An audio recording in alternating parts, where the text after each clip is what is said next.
Alright, today I may have already done this lecture, I'm not sure, but it's worth mentioning it again.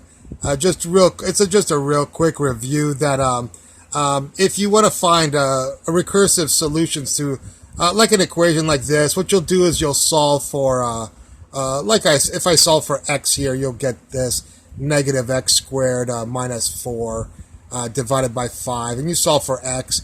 And what you do is you'll type this into a calculator right here, and then store the result back into x, and stick in 0.2 for x, and pump this equation out. You'll get an x.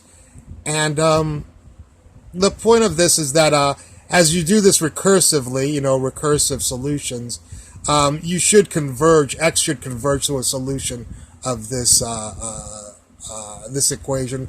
There's two solutions. So what you can do, obviously, is change the starting point from 0.2 to maybe -3 or something, and stick it in here, and you'll get hopefully the other solution. That sometimes converges and sometimes it doesn't. But the real reason I wanted to do it is for eigenvectors. And in the old days, there was no Wolfram Alpha and stuff like that. You just had your TI calculator or your Hewlett-Packard.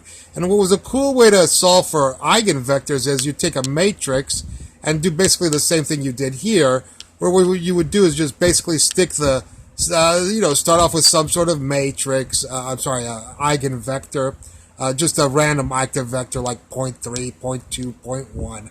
Stick it into x, and you'd have the matrix, of course, A, and you'd multiply A times the vector and stick it into the x vector, and then you just recursively,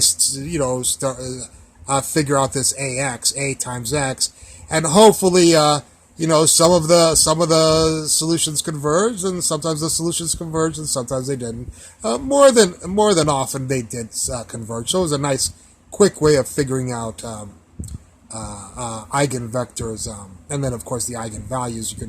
It's funny, you could solve them in the opposite order. What you do is solve the eigenvector, and then you could figure out the eigenvalue afterwards. So just wanted to mention that. Hope you enjoyed the lecture. Look forward to any comments at the bottom. Thank you for watching.